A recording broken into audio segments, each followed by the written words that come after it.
Hello friends, welcome back to my YouTube channel. ಇಷ್ಟೊಂದು soft ಆಗಿರುವಂಥ ಮೂಲಂಗಿ ರೊಟ್ಟಿನ ಹೇಗೆ ಮಾಡೋದು ಅಂತ ಇವತ್ತಿನ ವಿಡಿಯೋದಲ್ಲಿ ತುಂಬಾ ಸಿಂಪಲ್ ಆಗಿ ತೋರಿಸ್ಕೊಡ್ತಾ ಇದ್ದೀನಿ.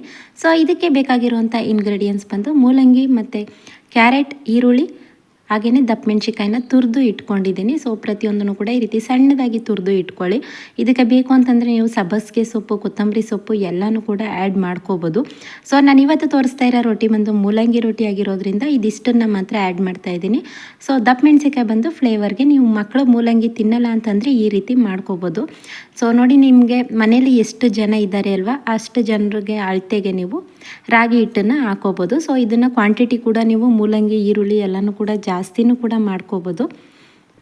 ಸೊ ನಾನು ಇದಕ್ಕೆ ಇವಾಗ ರಾಗಿ ಹಿಟ್ಟನ್ನ ಹಾಕ್ಕೊಂಡಿದ್ದೀನಿ. ಇದಾದ ನಂತರ ಸ್ವಲ್ಪ ಗೋಧಿ ಹಿಟ್ಟನ್ನ ಹಾಕ್ಕೊಳ್ಳಿ. ಯಾಕಂತಂದರೆ ನಿಮಗೆ ರೊಟ್ಟಿ ಮಾಡಿದಾಗ ತಟ್ಟಿದಾಗ ನಿಮಗೆ ತುಂಬಾ ಸಾಫ್ಟಾಗಿ ಬರುತ್ತೆ. ಹಾಗಾಗಿ ಜೊತೆಗೆ ಸ್ವಲ್ಪ ಗೋಧಿ ಹಿಟ್ಟನ್ನ ಹಾಕ್ಕೊಳ್ಳಿ. ಅದಕ್ಕೆ ಸ್ವಲ್ಪ ಜೀರಿಗೆನ ಹಾಕ್ತಾಯಿದ್ದೀನಿ. ಜೀರಿಗೆ ಹಾಕೋದ್ರಿಂದ ಜೀರ್ಣಶಕ್ತಿ ಚೆನ್ನಾಗಾಗುತ್ತೆ. ನೀವು ನೈಟ್ ಟೈಮ್ ತಿಂತಿದ್ದೀರಾ ಅಂತಂದರೂ ಕೂಡ ನಿಮಗೆ ಜೀರ್ಣಶಕ್ತಿ ಚೆನ್ನಾಗಾಗಲಿ ಅನ್ನೋ ಕಾರಣಕ್ಕೋಸ್ಕರ ಸ್ವಲ್ಪ ಜೀರಿಗೆ, ಹಾಗೆ ರುಚಿಗೆ ತಕ್ಕಷ್ಟು ಉಪ್ಪನ್ನ ಹಾಕ್ತಾಯಿದ್ದೀನಿ.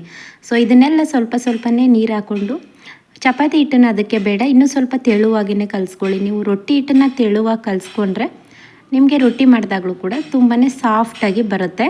ಸೊ ಅಕ್ಕಿ ಹಿಟ್ಟಾದರೂ ಅಷ್ಟೇ, ಅಕ್ಕಿ ರೊಟ್ಟಿ ಆದರೂ ಅಷ್ಟೇ, ರಾಗಿ ರೊಟ್ಟಿ ಆದರೂ ಅಷ್ಟೇ.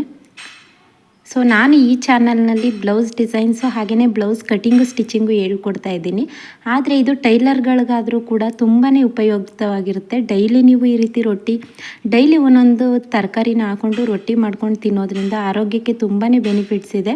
ಹಾಗಾಗಿ ನಾನು ಇದನ್ನು ಕೂಡ ತೋರಿಸೋಣ ಅನ್ನೋ ಕಾರಣಕ್ಕೋಸ್ಕರ ಇದೊಂದು ವಿಡಿಯೋನ ಹಾಕ್ತಾಯಿದ್ದೀನಿ.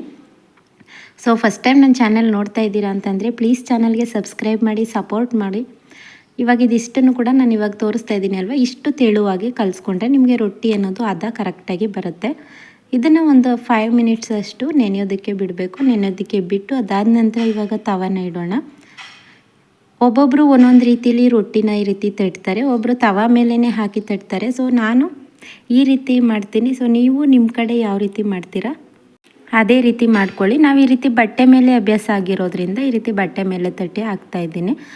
ಒಬ್ಬೊಬ್ಬರಿಗೆ ಒಂದೊಂದು ಅಭ್ಯಾಸ ಆಗಿರುತ್ತೆ ಅಲ್ವಾ, ಸೊ ಹಾಗಾಗಿ ಹೇಳ್ದೆ ಅಷ್ಟೇ. ಒಬ್ಬೊಬ್ಬರು ತೆಳುವಾಗಿ ಮಾಡಿಕೊಂಡು ತವಾ ಮೇಲೇ ಹಾಕಿ ತಟ್ತಾರೆ. ಸೊ ನನಗೆ ಅದು ಬರೋದಿಲ್ಲ, ಹಾಗಾಗಿ ನಾನು ಈ ರೀತಿ ತಟ್ತಾಯಿದ್ದೀನಿ. ನನಗೆ ಇದೇ ಅಭ್ಯಾಸ ಆಗಿರೋದ್ರಿಂದ ಎಷ್ಟು ತೆಳುವಾಗಿ ಬೇಕು ಸ್ವಲ್ಪ ನೀರನ್ನ ಹಚ್ಕೊಂಡು ಅಷ್ಟೇ ತೆಳುವಾಗಿ ಕೂಡ ಮಾಡ್ಬೋದು. ಸೊ ಜಾಸ್ತಿ ಆಯಿಲ್ನ ಯೂಸ್ ಮಾಡೋಕ್ಕೆ ಹೋಗಬೇಡಿ. ಯಾಕಂದರೆ ಆರೋಗ್ಯವಾಗಿರುವಂಥದ್ದನ್ನ ಮಾಡ್ತಾಯಿದ್ದೀವಿ ಅಂದಾಗ ಆಯಿಲ್ ಜಾಸ್ತಿ ಹಾಕ್ಬಿಟ್ಟು ಅದನ್ನು ಹದಗೆಡಿಸ್ಬಾರ್ದು. ಹಾಗಾಗಿ ಆಯಿಲ್ ಜಾಸ್ತಿ ಹಾಕೋದಕ್ಕೆ ಹೋಗಬೇಡಿ. ಇವಾಗ ಹೆಂಚಿಗೆ ಮಾತ್ರ ಸ್ವಲ್ಪ ಆಯಿಲ್ನ ಹಾಕ್ತಾಯಿದ್ದೀನಿ.